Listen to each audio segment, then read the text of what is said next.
Brought to you by Techno Camon 30 series.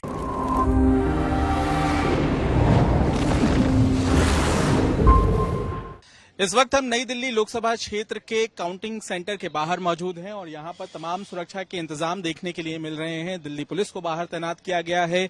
तमाम जो agents हैं या फिर तमाम जो अधिकारी हैं वो इस वक्त सुरक्षा घेरे में जांच के बाद ही अंदर जा पा रहे हैं। यहां अगर आप तस्वीर देखेंगे तो यहां पर आपको नजर आ जाएगा नई दिल्ली लोकसभा के लिए जो तमाम सेंटर बनाए गए हैं उनके लिए अलग अलग दरवाजे हैं। यहाँ पे फोर्स की तैनाती भी की गई है, अधिकारियों को यहाँ पे नियुक्त किया गया है। लेकिन इस बीच आपको एक तस्वीर दिखाते हैं। आम आदमी पार्टी के नई दिल्ली लोकसभा से इंडिया गठबंधन के तहत जो उम्मीदवार हैं वो काउंटिंग सेंटर पहुंचे हुए हैं। क्या है मकसद? क्या यहां पर जो काउंटिंग सेंटर के अंदर तमाम एजेंट्स जाने वाले हैं उनके लिए संदेश है इन उम्मीदवारों की तरफ से, ये जानने की कोशिश हम करेंगे। सोमनाथ भारती हैं यहां पर हमारे साथ और उनके साथ तमाम जो लोग ईवीएम कक्ष की निगरानी कर रहे हैं वो भी मौजूद है।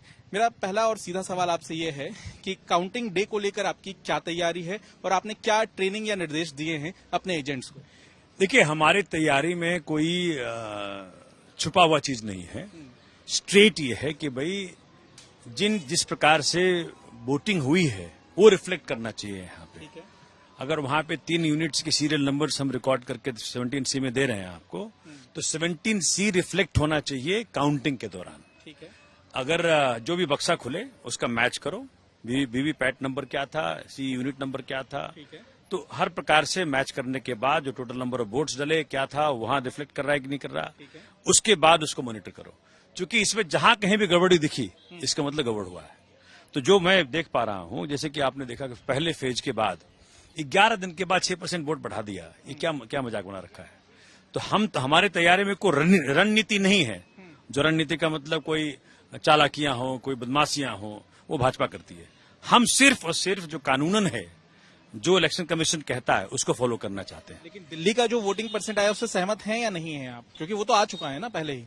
मैं कह रहा हूं ना आपको, जो 17C हमारे लिए सैक्रोसेंट है। ठीक है। 17C से जहां कुछ इधर उधर घटा इसका मतलब गड़बड़ किया आपने। साथ ही जो ईवीएम जहां काउंटिंग सेंटर पे मौजूद है इनकी निगरानी के लिए आपने कितनी टीमें लगाई हैं? क्या उनकी शिफ्ट भी आपने तय की है? पहली बात तो ये देखें कि 5 दिन के बाद इन्होंने परमिट किया। 5 दिन तक ये कहते रहे कि नहीं जी, या तो कैंडिडेट खुद बैठेगा मॉनिटर करने के लिए या उनका इलेक्शन एजेंट बैठेगा, जो कि संभव नहीं था। तो कल से हम लोगों ने बिठाई है, क्योंकि कल ही एग्री हुए आरओ कि ठीक है जी, आप अपने लोगों को भेजो, हम बैठने देंगे आपको। सीसीटीवी जो फुटेज है मैंने मांगी है, इसलिए जब हमारे लोग नहीं बैठे थे हमने मंगवाई कि सीसीटीवी फुटेज मुझे चाहिए जिसमें मैच कर सकूं। कल से 6 घंटे की ड्यूटी लगाई हमने। अब 6 आवरली ड्यूटी है, दो 3 लोग बैठते हैं वहां पे और वो देखते हैं। आज सवेरे वो 6 बजे पुलिस ने बाहर कर दिया उनको, कहते आपका वो नहीं, परमिशन नहीं। आपको डर और चिंता क्या है? ईवीएम पे भरोसा है ना? भाई भरोसा देखो, जिस प्रकार से माहौल भाजपा ने बनाया है, ग्राउंड रियलिटी अगर रिफ्लेक्ट ना करे इसका मतलब गड़बड़ है। इस वक्त हो क्या गया है कि 20-20 कैमरों के अंदर ध्यान करने वाला आदमी पूरे भारत के अंदर एक ऐसा माहौल बना दिया है, हर कोई इतने सैक्रोसेंट प्रोसेस पे डाउट करने लगा है। आपको भी डाउट है? सब मैं कह रहा हूं, डाउट करने लगा है। ईवीएम में क्या डाउट है आपको? क्या हो सकता है ये बताइए ना, उम्मीदवार होने के नाते आपको क्या डाउट है? क्या क्या हो रहा है आप देखिए ना भाई, क्या क्या हो रहा है। जैसे कि वो चुनाव के दौरान इन्होंने गड़बड़ियां की। 1700 वोटों वाला बूथ एक मशीन पे है, कैसे हो सकता है? 1700 वोट अगर डलवाना है आपको एक मशीन पे तो कम से कम 20 घंटे चाहिए, 22 घंटे चाहिए। उतनी देर आप पोलिंग कराते हो? इन्होंने जानबूझकर कई सारे बदमाशियां की हैं, लेकिन उन बदमाशियों के बावजूद भी इंडिया अलायंस के 7 उम्मीदवार जीतेंगे दिल्ली में, क्योंकि इतनी हैवी पोलिंग हुई है इनके विरोध में, भाजपा की नीतियों के विरोध में, भाजपा के सांसदों के विरोध में, कि संभावना ही नहीं है कि भाजपा के उम्मीदवार जीते।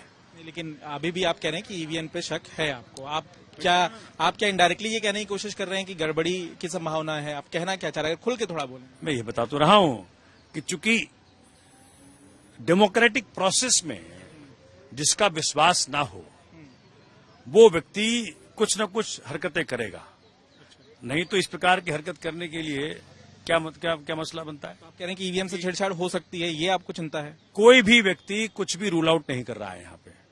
अगर ये रिजल्ट जो ग्राउंड रियलिटी था, जमीनी हकीकत था, जब हम गली गली मोहल्ले मोहल्ले घूमे और जो वहां मुझे दिखा, अगर 70 से 75% वोटिंग इंडिया अलायंस के फेवर में हुआ है तो वो रिफ्लेक्ट करना चाहिए। आप कितनी वोटों से जीत सकते हैं, क्या अनुमान है आपका? वो तो देखिए, हम तो कह रहे हैं कि मेरी छोड़ो, सातों के सातों में जीतेंगे और हैवी मार्जिन जीतेंगे। नई दिल्ली के उम्मीदवार है, मेरा हैवी मार्जिन जीतेंगे। मुझे लगता है कि आपसे ये जानना जरूरी है कि आपका क्या अनुमान है। पूरी मतलब आप समझिए कि इतना अच्छा मार्जिन रहेगा कि भाजपा शर्मसार हो जाएगी। साथ ही सोशल मीडिया पर आपने एक पोस्ट किया प्रधानमंत्री को लेकर कि अगर वो दोबारा बनते हैं तो आप अपना सिर मुंडवा लेंगे। ये पोस्ट क्या है, इसके पीछे की सोच क्या है और ये क्यों आपको विचार आया कि आपको ये पोस्ट करना चाहिए? ये क्या पोस्ट है, इसके बारे में थोड़ा तसल्ली से बताइए। देखिए, भारत की आध्यात्मिकता को शर्मसार करने वाले व्यक्ति मोदी जी बन गए। ध्यान करने जाते हैं 20 कैमरों के साथ में। ये भारत की आध्यात्मिकता पर चोट है और ये अपमानजनक है। जिस प्रकार से इन्होंने गलत भाषा का प्रयोग किया पूरे चुनाव के दौरान, ये दर्शाता था कि भाई इनका विश्वास खत्म हो चुका है, अभी जीत नहीं रहे। और जो जमीनी हकीकत थी, हम लोग पूरे देश में घूमे हैं, हकीकत यही थी कि अभी भाजपा को वोट नहीं पड़ रहा है। अगर ऐसे वातावरण में कुछ मैनिपुलेशन करके किसी पर, जैसे वो कल उन्होंने ट्वीट किया था कांग्रेस के बड़े नेता ने, जयराम रमेश साहब ने, कि भाई डीएम्स को फोन किए जा रहे हैं, धमकाया जा रहा है। तो चूंकि इनके लिए बड़ी मुसीबत है, अगर ये हारे तो इन्होंने गलतियां इतनी कर रखी, इतने पाप कर रखे हैं, इनको डर है उन पापों का हिसाब किताब लिया जाएगा, इसलिए इनका जीतना सीधे तरीके से असंभव है। और इसी कारण से मैंने ये बात कही कल कि जी ये असंभव है कि मोदी जी तीसरी बार प्रधानमंत्री बनेंगे, और इसलिए उसको एम्फसाइज करने के लिए, क्योंकि अगर वो तीसरी बार बने प्रधानमंत्री तो बगैर डेमोक्रेटिक प्रोसेस को खत्म किए नहीं बनेंगे। डेमोक्रेटिक प्रोसेस, लोकतांत्रिक व्यवस्था का हत्या होगा तब जाकर के बन सकते हैं।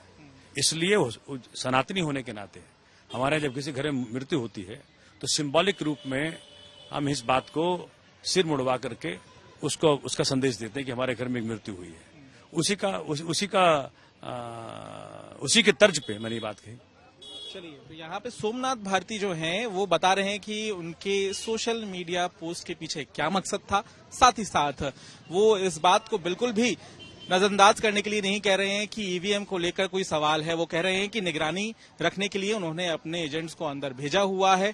अब इंतजार है काउंटिंग डे का और देखना होगा कि दिल्ली की जनता ने किस उम्मीदवार को चुना है। कैमरामैन नासिर के साथ पंकज जैन, दिल्ली।